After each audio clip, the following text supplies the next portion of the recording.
Ayan. Magandang hapon mga karadmig. Nandito tayo sa pang-apat na special episode ngayong panahon ng eleksyon. Ang kasama natin ngayong linggo ay si Sir Jerome Adonis, leader manggagawa mula sa Kilusang May-Uno, isa sa senatorial candidates ng Makabayan Bloc. Siya po ay number 2 sa balota. Sir Jerome, welcome sa Radyo Migrante. Pakibati po ang ating mga tagapakinig at ipakilala na niyo na rin po ang inyong sarili.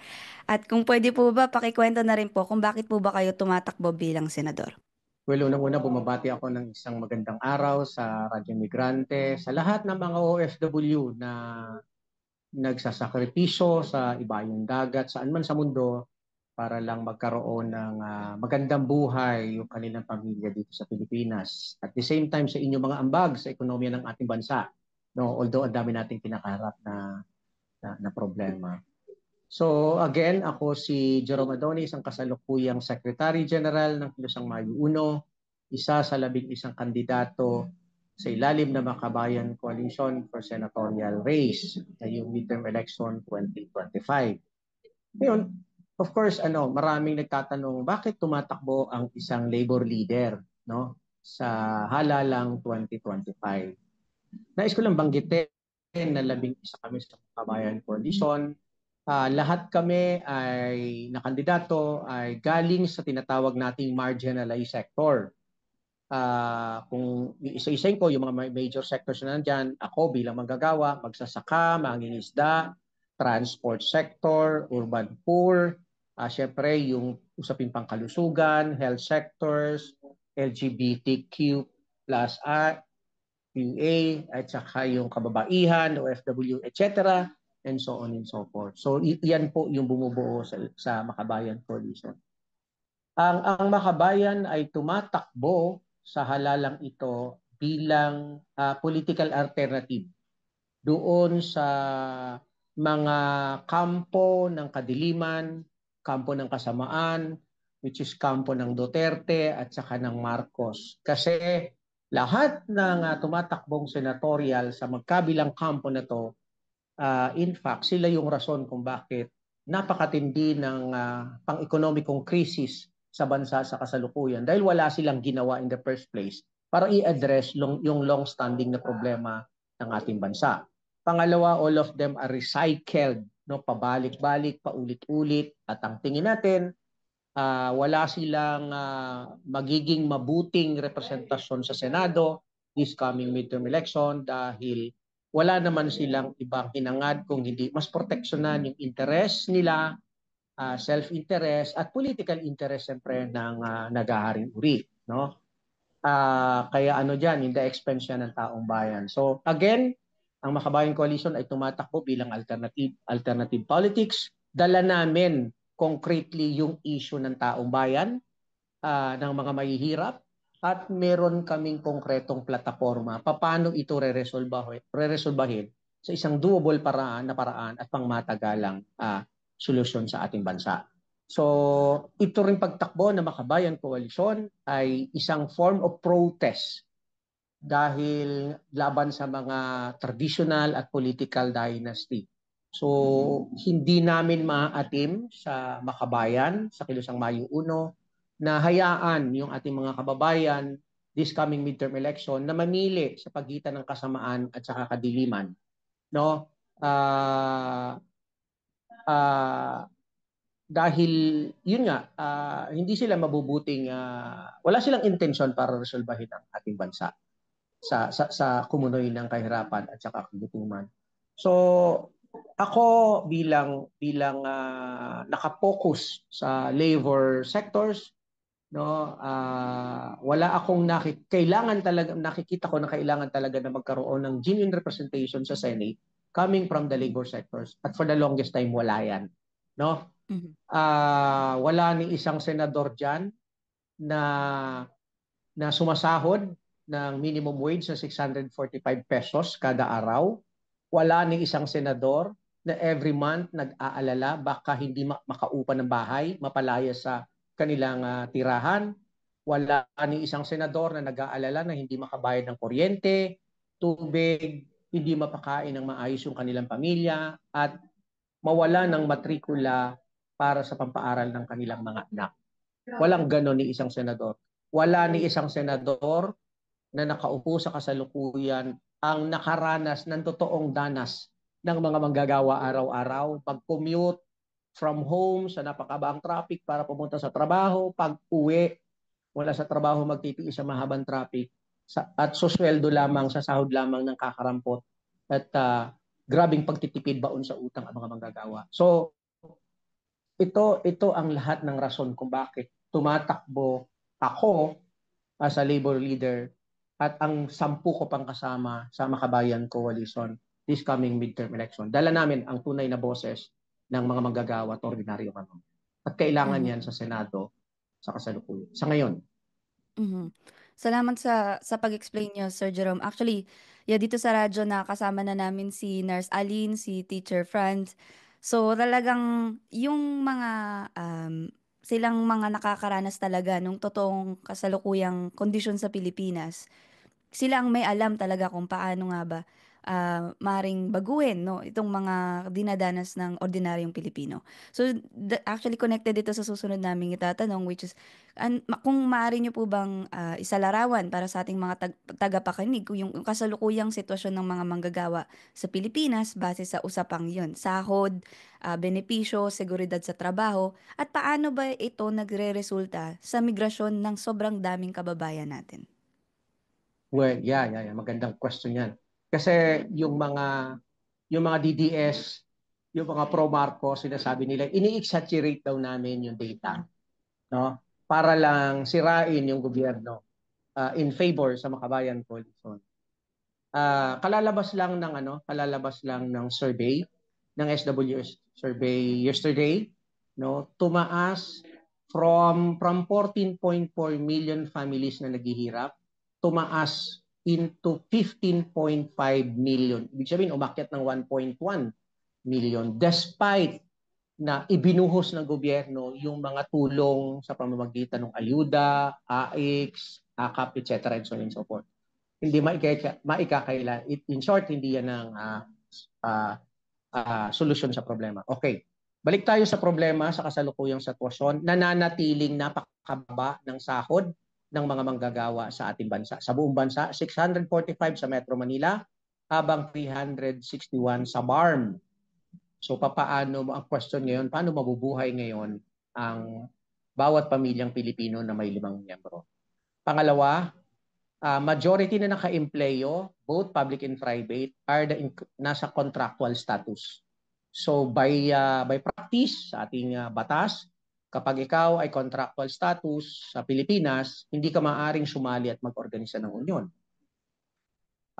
Ibig sabihin yan, wala ka.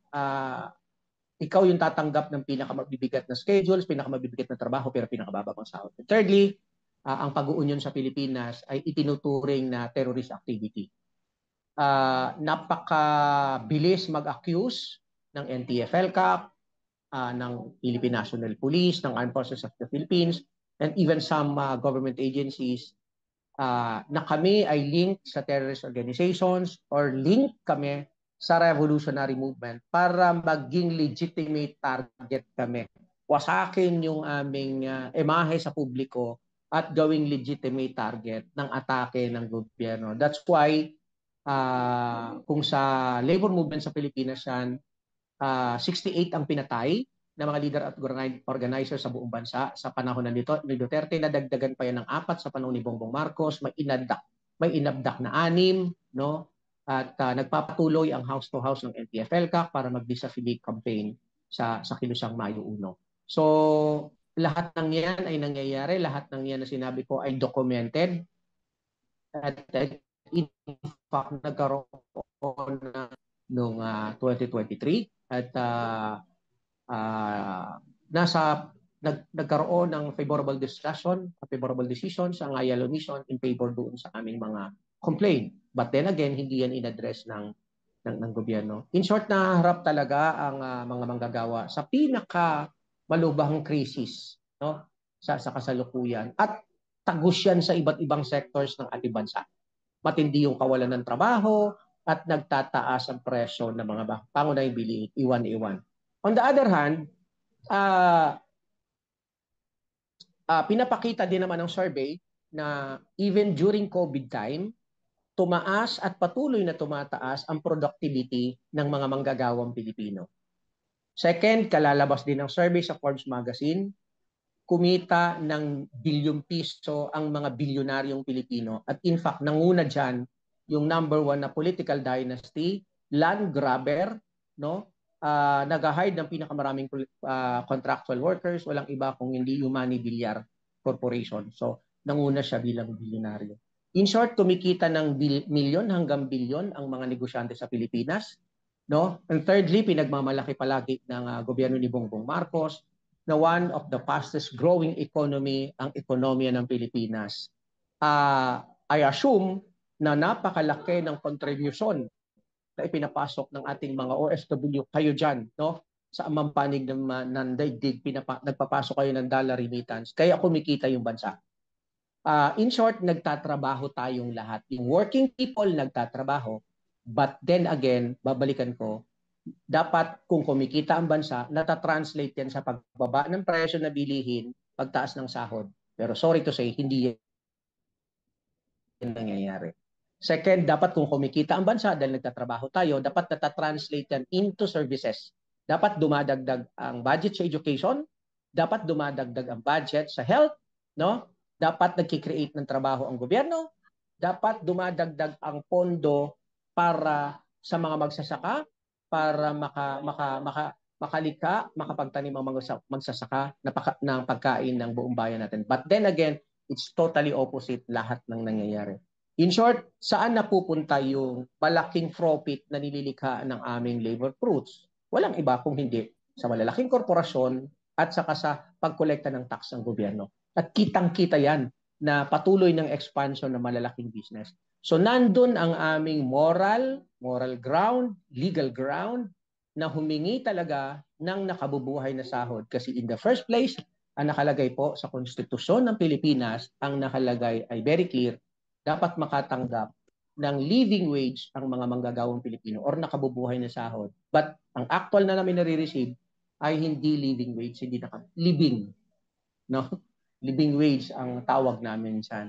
So yaan yung kasalukuyang at ang translation niyan, so dikit-dikit na problema, hindi na mapag-aral yung mga anak, baon sa utang, no, napapalaya sa aming tirahan, napupulot talaga ng kuryente, tubig at saka iba pang mga basic services. So ito yung kasalukuyang kinakaharap ng mga manggagawang Pilipino, kaya dito po napakahalaga. Alam ko na yung ganitong sitwasyon, ito ang isa sa pinakarason kung bakit I think right now, I think 7,000 daily ang umaalis na Filipino OFW na nakascattered sa iba't ibang panig ng mundo na hindi naman fully protected by the Philippine government po. Nahaharap din sa iba't ibang problema. Ang main reason ng pag-alis ng ating mga OFW, one, walang regular na trabaho sa Pilipinas. Pangalawa, walang nakabubuhay na sahod. So babalik talaga sa ganung bakit walang regular na sahod na trabaho sa Pilipinas? Bakit napakababa pa ng sahod? One, kasi wala tayong sariling industry, no? Wala tayong sariling ekonomiya na pinapatakbo ng Pilipino para i-absorb yung mga labor force at magkaroon ng capacity para paunlarin at magkaroon ng dagdag sahod sa bansa. Yung ating ekonomiya for the longest time ever since ay nakamolde sa isang ekonomiya na taga-benta tayo ng raw materials, tagatanggap ng finished product, kaya every year lugi ka eh. Nagbebenta ka ng murang raw materials, including the natural resources, pero bumibili ka ng finished product. Of course, bibenta mo ng mura, bibili ka ng mas mahal kasi finished product yon. So, magkakaroon ng napakalubang krisis, hindi ka naman bumibitaw sa ganung frameworks ng economic policy dahil sunod-sunuran nga ang gobyerno sa mga dayuhan. So, aabot talaga sa punto na kailangan kumita ng bansa, ibibenta mo yung lakas paggawa mismo ng ating mga kababayan. Kaya pag binalikan natin yung history ng migration, binalikan natin ang history ng mga nag-OFW, hindi dahil minamaliit natin ang kanilang trabaho, dahil ako mismo ay hindi nagtapos ng aking pag-aaral, construction worker ako, factory worker ako, electronics worker, bus conductor, dinanas ang pinakamahirap na trabaho, pero pinakamababang sweldo.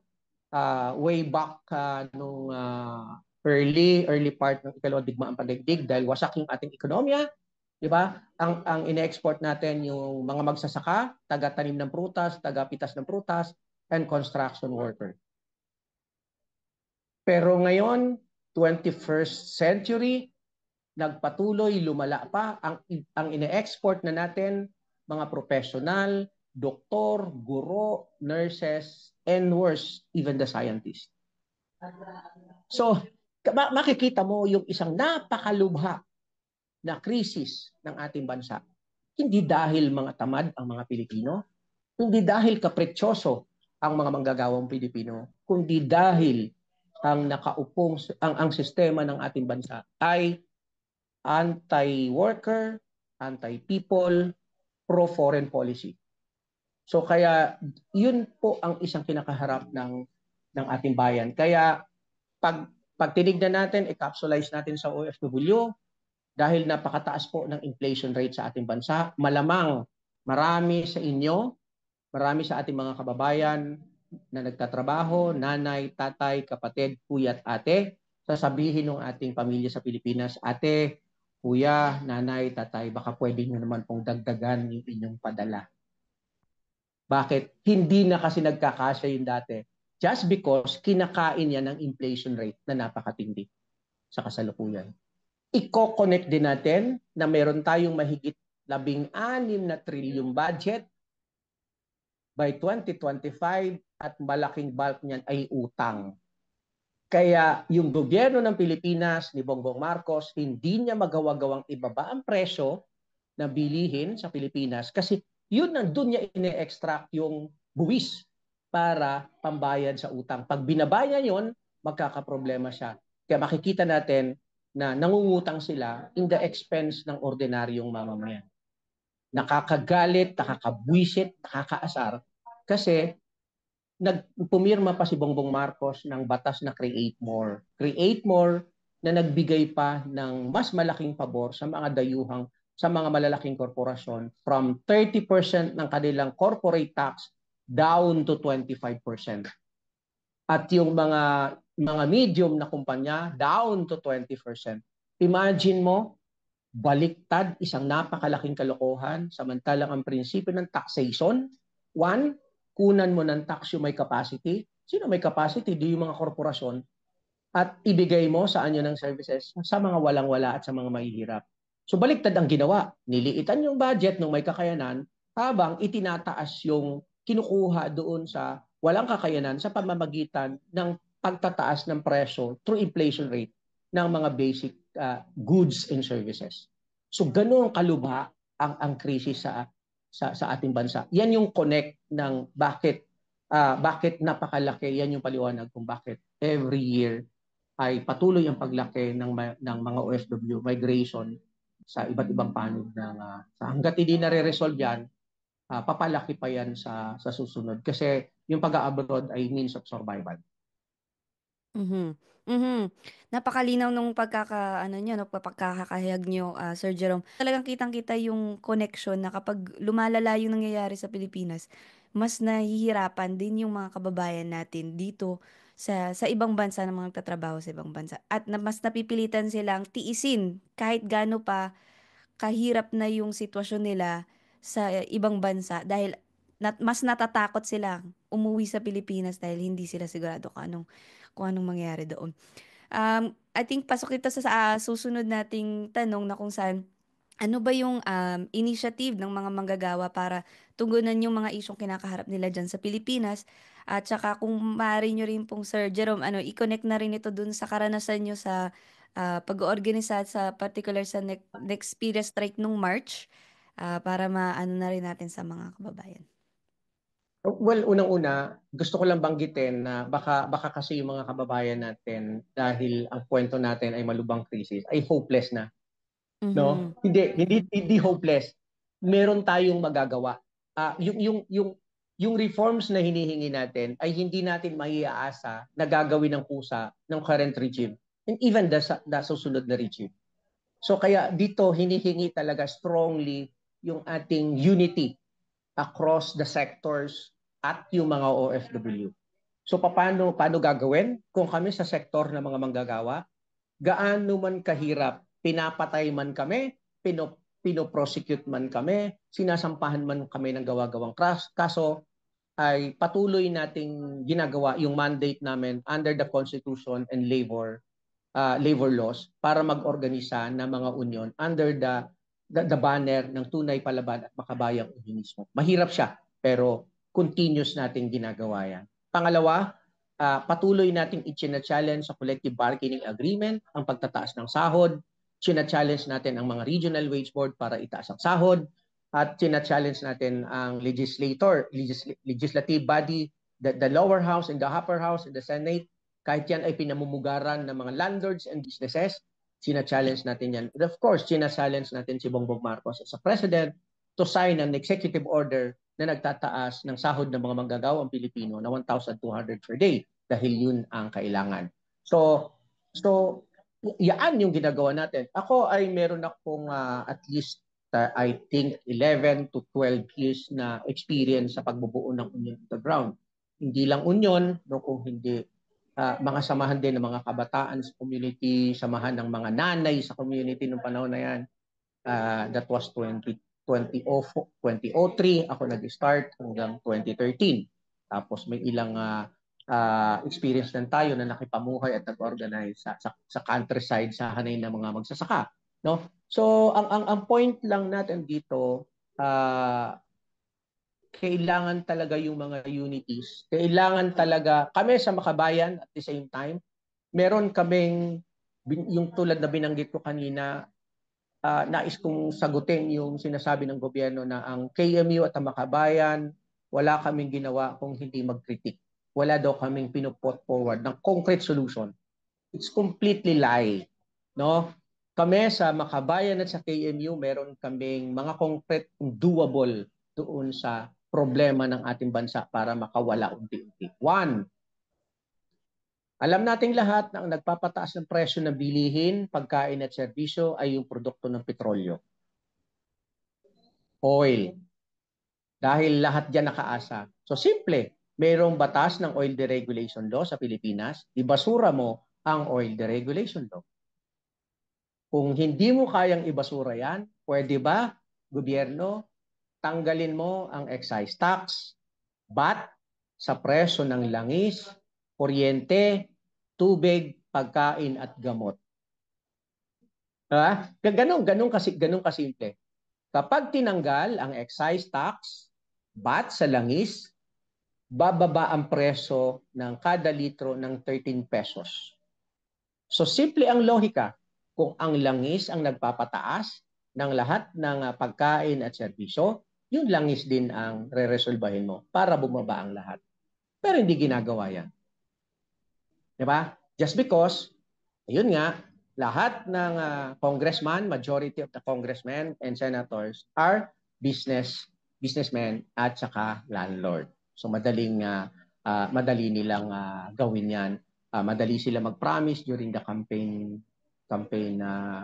kampanya na kapag inelect sila ay gagawin nila ito. But then again, kapag nakaupo na ay madaling abandonahin yung promises nila sa taong bayan, yung just call natin sa ating mga kababayan. So, ang issue dito, kami sa Makabayan Coalition, ang pakikibaka ng kahilingan ng taong bayan ay dadalhin mismo namin sa entablado ng election and beyond election. So, Makabayan, win or lose this coming election, no? Patuloy na mag-oorganisa sa iba't ibang sektor, sa mga sentro ng lungsod, sa mga magsasaka, sa kababaihan, sa kabataan, sa indigenous people across the countries para later on kailangan talaga na magkaroon ng strong mass movement sa Pilipinas para puwersahin ang gobyerno na ibigay yung ating lehitimong kahilingan. Bibigyan lang kita ng maikling backtrack example kung malamang hindi mo ito na inabot, panahon ito ng Cory Aquino regime na bumagsak si Marcos. That was 1989. Nagtulak ang mga manggagawa ng demand sa gobyerno ni Cory na 30 pesos ang ibigay, pero nagmatigas ang kori, nagtulak siya ng welgang bayan, and paralyze ang ekonomiya, ibinigay nila ang 25 pesos. Ang ironic dito na makikita mo, katatapos lang dito ng fall down ng Marcos regime. Almost 3 years pa lang ng pagbagsak ni Marcos. February 1986, February 25, 1986, bagsak si Marcos. 1989, nag-strike ang mga manggagawa, nilahukan ng libo-libo kasama ang mga kabataan. Ibinigay yung 25 pesos. Wala naman naging disruption sa economy. Wala naman nagsara. Ang point ko lang, talagang hindi kusang ibibigay ng gobyerno. Kailangan talaga ng malakas na mass movement outside the legislation, outside the parliament, at of course, kailangan talaga na merong mga makabayang senator, makabayang representative sa Kongreso na makaupo, madagdagan, Bayan Muna, Gabriela, ACT Teachers, at ang Kabataan Party List. Dapat apat yan, meron pang health workers party list, no? Kailangan walang mawala dyan, madagdagan yung representative yung bilang. And of course, kailangan din natin magkaroon ng senador na galing sa mga mahihirap this coming midterm election. Ang ibig ko sabihin, kailangan nating i-maximize yung arena ng legal parliament at the same time yung combination na malakas na kilusang masa outside the parliament. Yun yung gusto nating likhain na mass movement sa Pilipinas para ma-address, makapag-push tayo ng mga economic at political reforms later on. Yung isa sa pinapakita na talagang tanging sa pagbubuo ng unyon, samang-samang pagkilos ng mga manggagawa, makakamit yung kanyang mga kahilingan. Yun ang nangyari sa Nexperia, more than a year, no, na nagsi-CBA, nagde-negotiations ang union at ang management. Pero instead na tugunan, binabarat, at worse pa, tinanggal yung mga manggagawa, yung apat na union officers natin. Alam mo sa Pilipinas, kapag nasa loob, ang Nexperia ay nasa loob siya ng Enclavo LISP1 sa Laguna, so technically bawal yan pagwelgahan, bawal nga mag-organize yan, hindi ka basta makapasok. So ang ginawa ng mga manggagawa, dahil tinanggal yung kanilang mga officer, ginamit nila yung kanilang karapatan sa Constitution at sa labor laws, yung strike. So nagkaroon ng voting strike, nanalo ang voting strike until pinutok yung strike. So ang pinapatunayan noon, ang mga political victory nakuha natin doon, one, napatunayan natin na kahit pinagbabawal yung pag-strike sa loob ng mga engklabo, nakapag-strike tayo. Tumagal siya ng 4 days, yung pa 3 days nag-issue na, bago pa pala iputok ang strike, nag-issue na ng assumption of jurisdiction ang Dole Secretary. So ang Dole Secretary ay hindi yan basta nag-i-issue ng assumption of jurisdiction without the consent of the President. So talagang nag-uusap yung dalawang yan, i-issuehan, i-assume yung problema nang hindi naman nire-resolve, dadali lang sa nego-nego. So pinutok yung strike. So magandang bagay. Yung pangalawa, on the third day ng strike, nag-issue na ng return to work order. Kapag inissuehan ka ng AJ at inissuehan ka ng return to work order, ang kasunod nun, magde-deputize na ng police para puwersahin kayo, buwagin yung strike. So dinepay pareho yun ng mga manggagawa. At naobliga silang umupo sa negotiating table. Kaya bagaman hindi 100% na nakuha yung demands, pero naibalik yung dalawa sa tinanggal, yung Pangulo at saka yung board member. So meron pang inilalaban na dalawa, no, na continuing yung legal battle. Pangalawa, kahit papaano napataas nila yung demands. Yung first year 17 pesos, yung second year 19 pesos, in the last year ng CBA ay 19 pesos. So ano ang ibig lang sabihin talaga nito? Pinapatunayan talaga yung usapin na tanging sa sama-samang pagkilos, makukuha natin yung ating mga kahilingan. At syempre, nakadepende rin sa lakas ng mga magagawa. At kami po sa KMU, sa Makabayan, ay lubos-lubos ang aming pasasalamat sa Migrante International, dyan sa mga kasama natin sa Estados Unidos. Kayo, alam namin na nagbigay kayo ng mga tulong na kakayanin ninyo, statement, resources na kayang ibigay despite na naghihirap. Kaya dito namin nararamdaman yung lubos-lubos na parang wow, overwhelming kami at feel namin talaga yung point na kung sino yung mga mahihirap, sino yung gutom, sino yung inaapi, sino yung pinagsasamantalahan. Sa panahon na naghihirap, tayo yung mabilis na nagdadamayan. Wala ditong eksena ng gobyerno, etc. At in fact, sila pa yung nasa forefront para harangan yung ating mga makatwiran at makatarungang kahilingan. Yun yung aral talaga ng strike, no? So yun ang paulit-ulit naming pinangahawakan sa nangyari doon sa Nexperia. So yan yung Mhm. lesson na nangyari sa Nexperia. Kitang-kita rin doon no sa mga nakita kong coverage sa strike na mayroong sama-sama rin mula sa iba't ibang sektor ang pumunta para suportahan yun. Pati mga nasa ibang bansa, lahat Ma- tulong-tulong. um, yeah, March 8, minobilize natin.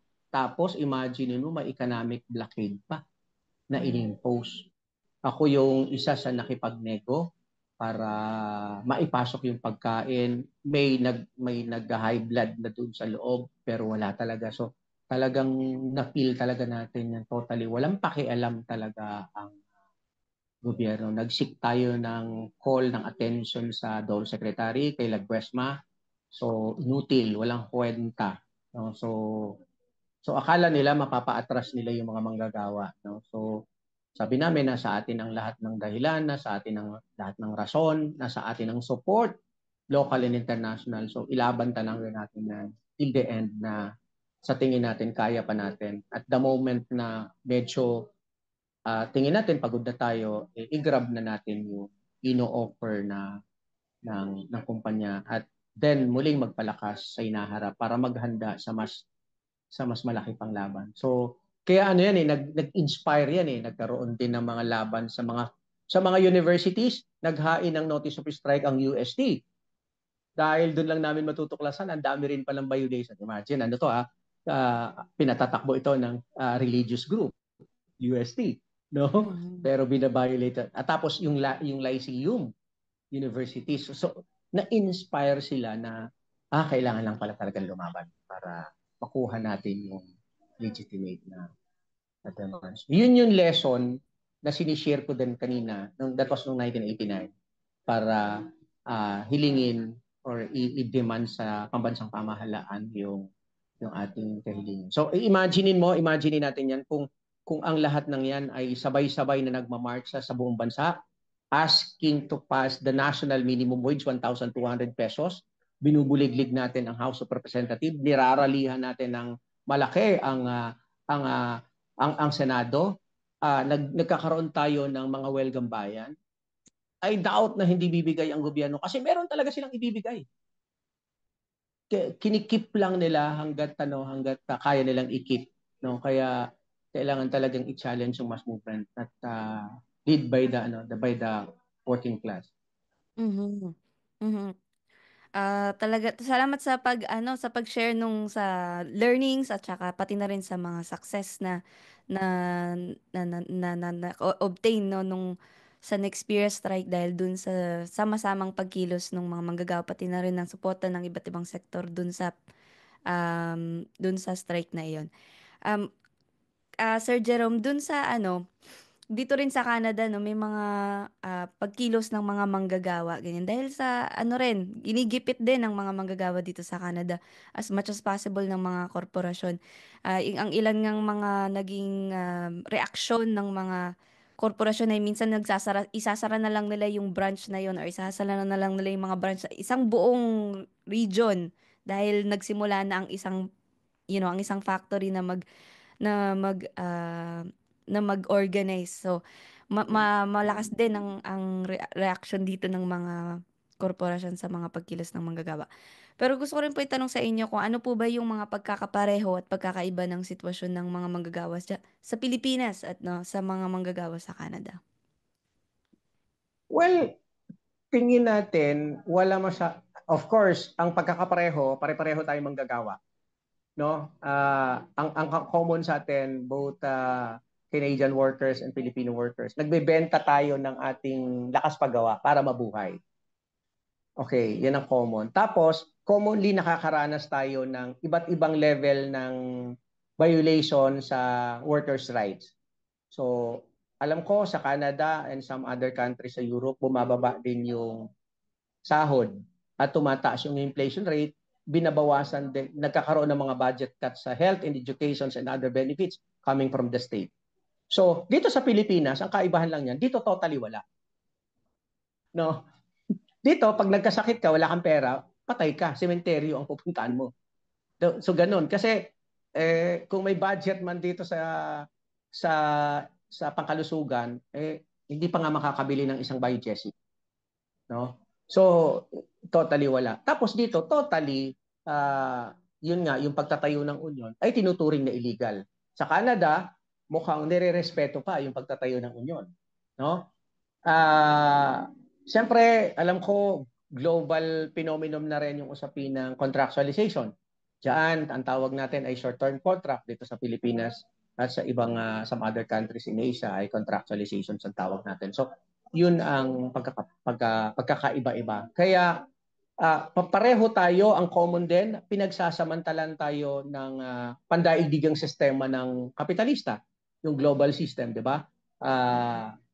Pare-pareho yan.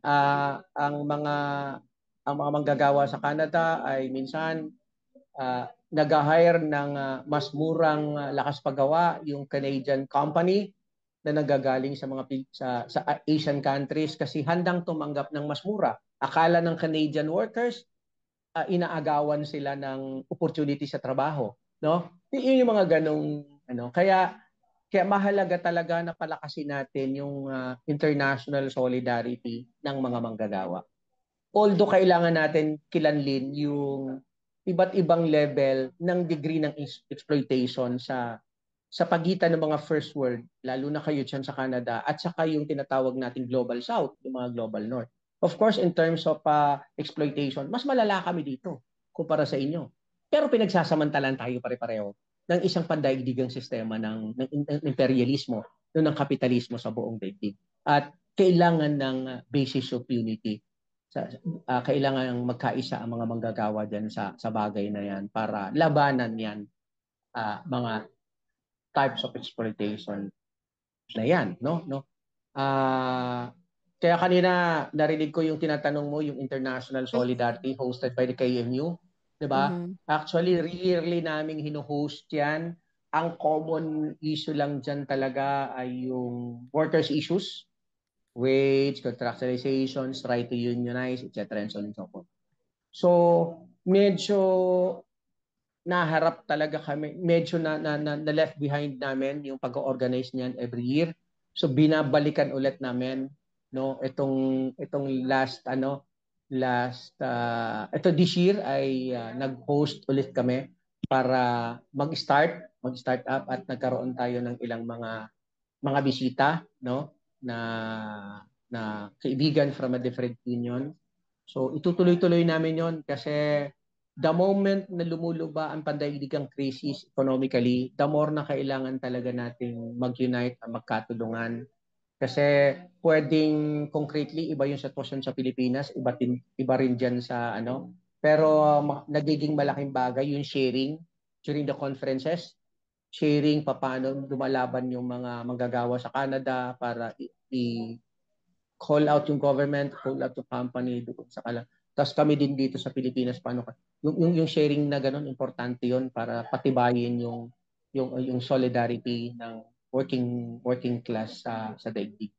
So kaya kami rin sa KMU ay very active kami sa mga international formations. In fact, there are times na alam ko yung government employees diyan, yung KUPE, Mhm. no? Mhm. Nakarelate ng mga kasama natin dito sa Courage. So nagpunta dito sa office, nagchikahan kami, no? Although sila ay nasa public sector, kami ay nasa private sector. So malaking bagay. Malaking bagay yung mga ganong sharing para mas tumibay at maintindihan din na na hindi tayo magkakaaway. Ah Kailangan nating maintindihan na ang manggagawa sa buong daigdig ay hindi magkakaaway, kung hindi Mhm. dapat magkakampi laban sa isang sistemang mapang-api at mapagsamantala globally. Mhm. Ayun, nandito na po tayo sa huling tanong para sa inyo, Sir Jerome. Ano ba ang panawagan ng Exciting mga part na ba yan? Ito, exciting part, syempre. Ano ba Exciting ang part. panawagan ng mga manggagawa at alternatibong inihahain ng Makabayan Black? Yan.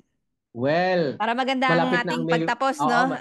Good. oo, malapit na ang May Day. May Day ay Mhm. dito ang countdown namin 3 days na lang. No, 3 days na lang May Day na. So, pandaigdigang araw ng mga manggagawa.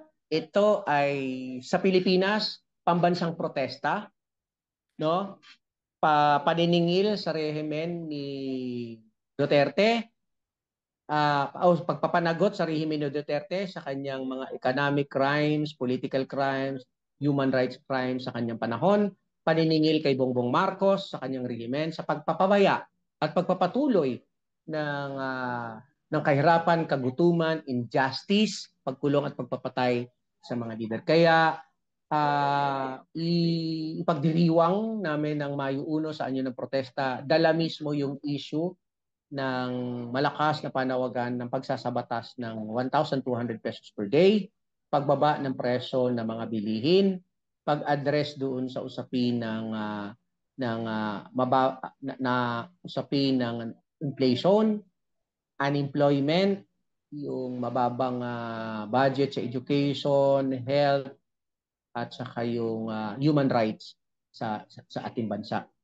At saka siyempre yung patuloy na mga kasunduang militar sa pagitan ng Estados Unidos, Australia, iba pang mga bansa na nililikha mismo ng US sa pamamagitan niya yung isang kondisyon para kaladkarin tayo sa digmaan sa pagitan ng China. Giyera ito na magdadagdag ulit ng panibagong pahirap sa mga mamamayang Pilipino at makikinabang dito yung mga imperialist power over dun sa gagamitin sa problema natin at gagamitin lang tayo sa giyera.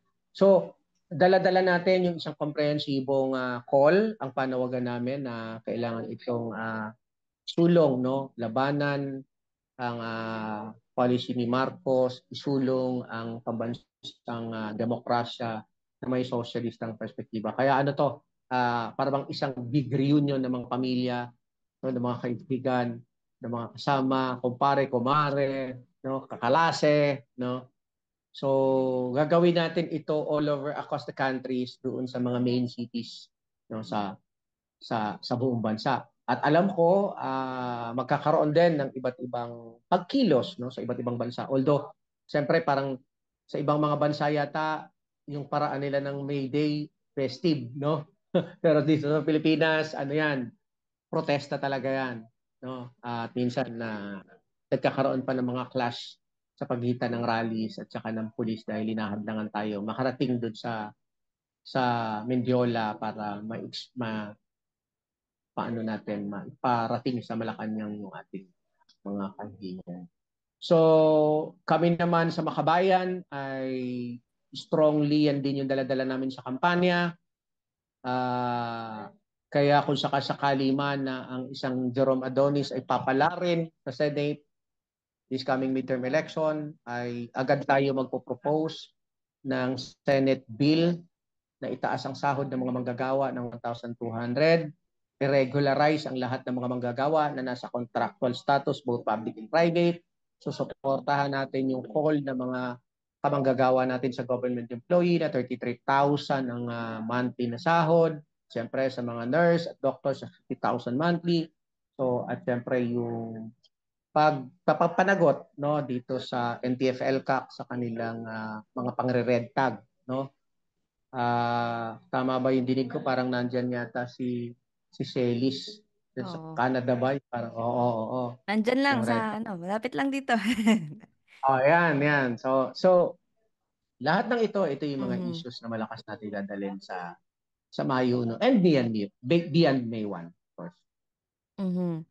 Ayan, yan po si Sir Jerome Adonis, leader manggagawa mula sa Kilusang Maya Uno. Maraming salamat, Sir Jerome, sa oras nyo today. Okay, maraming salamat din sa mga migranteng Pilipino sa inyong mga pagod, sakripisyo para buhayin yung inyong pamilya dito sa Pilipinas at Maraming salamat sa inyong mga ambag sa dollar remittance. Kaya nabubuhay pa yung bansang Pilipinas. Pero sana magkaroon din talaga ng pagkakaisa ang mga manggagawa migrante sa ibayong dagat. Saan man kayo naroon, sana ini-encourage ko kayo na sumali kayo sa Migrante International na Ayun. natatanging genuine na organisasyon ng ating mga OFW sa buong daigdig. So maraming salamat at mabuhay kayo, mabuhay ang mga migranteng Pilipino, mabuhay ang sambayanan ng Pilipinas. Salamat. Yan po si Jerome Adonis, number 2 sa Balota. Thank you po.